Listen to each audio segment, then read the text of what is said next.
મારું નામ પાયલ દિલીપભાઈ દેગામા છે। હું વાંકાનેર શહેરમાં પહેલીવાર મતદાન કરું છું। મારી એવી અપેક્ષા છે કે બધાએ લોકોએ મતદાન કરવું જ જોઈએ। અમારા શહેરમાં જે ચૂંટાય એ સારા કામ કરે એવી અમારી અપેક્ષા છે। ખરેખર બધા લોકોએ મતદાન કરવું જ જોઈએ લોકશાહીમાં। મારું નામ દેગામા આરતી દિલીપભાઈ છે। હું પહેલીવાર મતદાન કરું છું ગર્લ્સ હાઈસ્કૂલમાં। અમારી શેરીમાં જે પણ ચૂંટાણા હોય એ પણ એને સારું જેલું કામ કરે અને એને બધા એવી અમારી અપેક્ષા છે તો વધુને વધુ મતદાન કરે।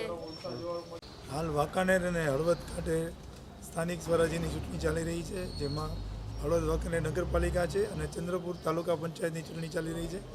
આ તમામ સીટ ઉપર મતદાન શાંતિપૂર્વક થાય તે માટે ચાંપતો પોલીસ બંદોબસ્ત રાખવામાં આવ્યો છે, જેમાં 2 ડીવાયએસપી, 4 પીઆઈ, 10 પીએસઆઈ, 120 જેટલા માણસો અને 120 જેટલા હોમગાર્ડનો અલગ અલગ જગ્યાએ બંદોબસ્ત રાખવામાં આવેલ છે, જેમાં બંદોબસ્ત બૂથ ઉપર તેમજ સ્થાનિક ફિક્સ પોઈન્ટ અને પેટ્રોલિંગ સ્ટાફની ફાળવણી કરવામાં આવી છે।